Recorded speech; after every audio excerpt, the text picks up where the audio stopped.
Assalamualaikum warahmatullahi wabarakatuh. Alhamdulillahirabbil alamin. Pada kesempatan ini kami ingin bertausiah dengan judul Ancaman Bahaya Adu Domba. Mari kita ikuti bersama. Innal hamdalillah nahmaduhu wa nasta'inuhu wa nastaghfiruh wa na'udzu billahi min syururi anfusina wa min sayyiati a'malina. May yahdihillahu fala mudhillalah wa may yudlil fala hadiyalah. Asyhadu an la ilaha illallah wahdahu la syarikalah wa asyhadu anna Muhammadan abduhu wa rasuluh. Ya ayyuhallazina amanu taqullaha haqqa tuqatih wa la tamutunna illa wa antum muslimun. Ya ayyuhallazina amanu taqullaha wa qulu qawlan sadida yuslih lakum a'malakum wa yaghfir lakum dzunubakum wa may yuti'illaha wa rasulahu faqad faza fawzan 'azima. Sadaqallahul azim. Sahabatku semuanya dimanapun berada yang sama-sama dirahmati Allah, segala puji dan puja hanya untuk Allah yang telah memberi kita kenikmatan iman dan Islam. Dengan nikmat tersebut kita bisa melaksanakan perintah Allah dan menjauhi larangannya. Salawat serta salam kita haturkan kepada junjungan kita Nabi besar Muhammad sallallahu alaihi wasallam yang telah mendakwahkan Islam kepada umat seluruh dunia. Hingga hari ini kita dapat menikmati manisnya agama Islam. Sahabatku semuanya dimanapun berada, kami selaku pribadi dan para sahabatku semuanya agar senantiasa bertakwa kepada Allah Subhanahu wa taala, karena takwa adalah bekal utama untuk menghadapi kesulitan dan kemakmuran. Takwa adalah tabungan untuk menghadapi suka dan duka. Takwa dapat melenyapkan kesedihan, menghilangkan keresahan, mendatangkan rizki dan memudahkan urusan dengan izin Allah Subhanahu wa ta'ala. Wa may yattaqillaha yaj'al lahu makhraja wa yarzuqhu min haitsu la yahtasib. Barang siapa yang bertakwa kepada Allah, niscaya dia akan mengadakan baginya jalan keluar dan memberinya rezeki dari arah yang tidak disangka-sangka. Al-Quran surat At-Talaq ayat 2-3. Wa may yattaqillaha yaj'al lahu min amrihi yusra. Dzalika amrullahi anzalahu ilaikum wa may yattaqillaha yukaffir anhu sayyi'atihi wa yu'azzim lahu ajra. Dan barang siapa yang bertakwa kepada Allah, niscaya Allah menjadikan baginya kemudahan dalam urusannya. Itulah perintah Allah yang diturunkannya kepada kamu. Dan barang siapa yang bertakwa kepada Allah, niscaya dia akan menutupi kesalahan-kesalahannya dan akan melipat gandakan pahala baginya. Al-Quran surat At-Talaq ayat 4-5. Sahabatku semuanya dimanapun berada yang sama-sama dirahmati Allah Subhanahu wa ta'ala,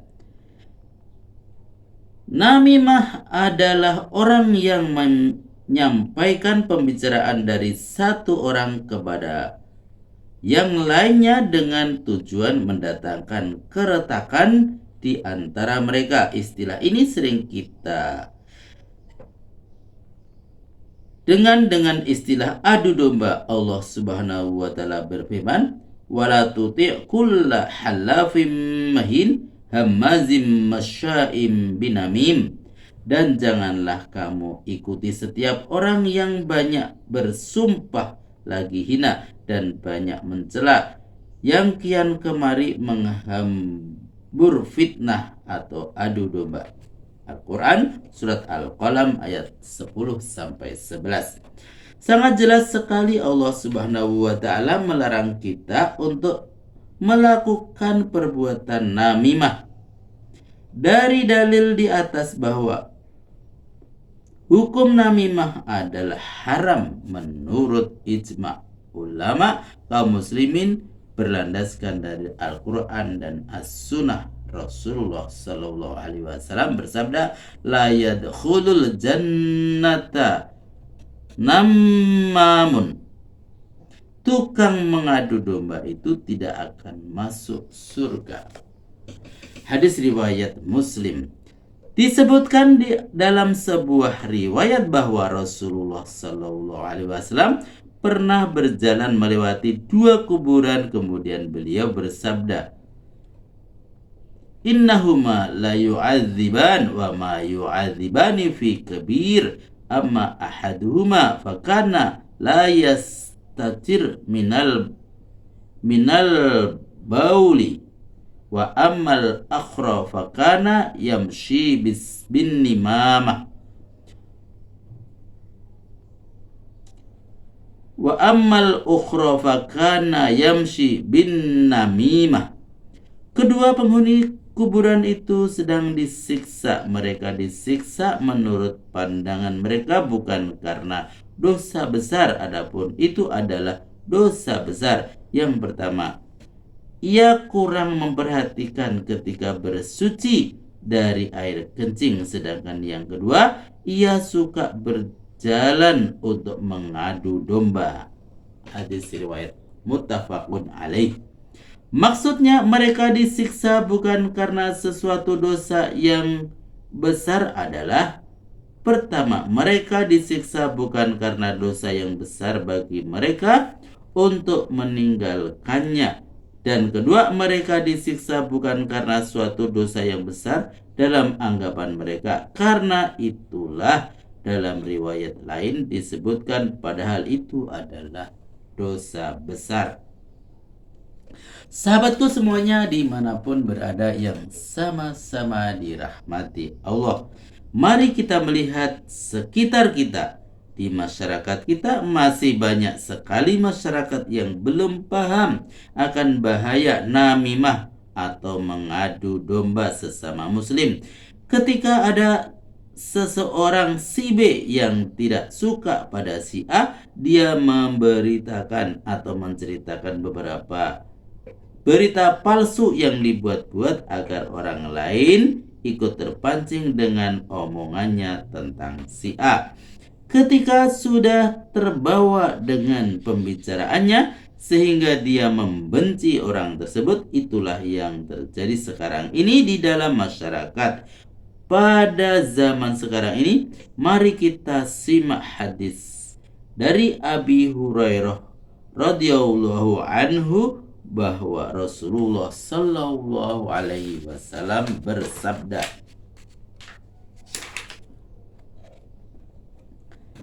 inna min syarrin nasi zal wajhaini alladhi ya'ti haula'i biwajhi wa haula'i biwajhi.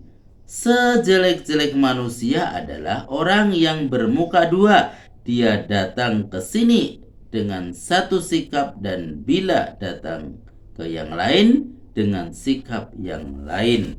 Hadis riwayat Muslim. Man kana dzali lisanaini fid dunya fa innallaha yaj'al lahu lisanaini min nari yaumal qiyamah. Barang siapa memiliki 2 lidah di dunia, niscaya Allah akan menjadikan untuknya 2 lidah dari api neraka pada hari kiamat kelak. Hadis riwayat Bukhari. Maksudnya mempunyai 2 lidah dalam hadis di atas adalah orang yang berbicara pada si A begini dan dengan si B begitu. Jadi mempunyai dua lidah artinya sama dengan memiliki dua wajah. Alangkah meruginya jika di dalam diri kita ada penyakit ini. Kehidupan kita hanyalah suka mengadu domba saja, mencari keburukan orang lain. Nauzubillahi min dzalik. Bahkan sebenarnya ada adu domba atau namimah itu tidak terbatas pada hal-hal itu saja, termasuk menyebarkan rahasia orang lain yang jika diketahui orang tersebut tidak menyukainya atau orang yang diajak bicara tidak suka kepada terbongkarnya rahasia itu, baik dengan cara ucapan, tulisan, isyarat, ataupun yang lain, baik rahasia atau berupa perkataan maupun perbuatan, baik berupa aib atau lainnya, di mana hakikat adu domba adalah menyingkap rahasia dan aib orang lain. Sahabatku semuanya dimanapun berada yang sama-sama dirahmati Allah, kita sebagai seorang muslim hendaknya bersikap lebih banyak diam terhadap apa yang dilihatnya dari keadaan orang lain, kecuali apabila membicarakan akan mendatangkan manfaat bagi kaum muslimin atau dapat mencegah perbuatan maksiat. Imam Al-Ghazali memberikan resep bagaimana menghadapi orang yang memiliki sifat namimah. Berikut penjelasan beliau. Pertama, tidak mempercayai perkataan orang tersebut karena ia seorang tukang adu domba itu fasik, sehingga kabar darinya tidak dapat diterima. Kedua, melarang orang itu dari perbuatan yang demikian, menasihatinya dan menjelaskan bahwa itu adalah perbuatan yang buruk. Yang ketiga, membenci orang tersebut karena Allah Subhanahu wa taala, sebab ia termasuk orang yang dibenci oleh Allah, dan membenci karena Allah itu wajib. Keempat, tidak berprasangka buruk terhadap orang yang omongannya disampaikan, karena Allah Subhanahu wa taala berfirman, ya ayyuhalladzina amanu jtanibu katsiran minadh-dhonni inna ba'dadh-dhonni ismun. Hai orang-orang yang beriman, jauhilah kebanyakan purbasangka atau kecurigaan, karena sebagian dari purbasangka itu adalah dosa. Kemudian yang kelima, jangan sampai omongan tukang adu domba tadi menghantarkannya untuk mencari-cari berita itu, sebab Allah Subhanahu wa taala telah berfirman, wala tajassasu, dan janganlah mencari-cari keburukan orang. Yang keenam, hendaklah ia tidak membiarkan si pengadu domba menyebarkan omongannya. Demikianlah solusi yang diberikan Imam Al-Ghazali mensikapi orang yang suka beradu domba atau yang dinamakan namimah. Alhamdulillahirrabbilalamin, telah kami sampaikan tausiah yang berjudul ancaman bahaya bagi pengadu domba. Semoga bermanfaat dan sampai jumpa pada tausiah berikutnya. Billahi taufik wal hidayah. Wassalamualaikum warahmatullahi wabarakatuh.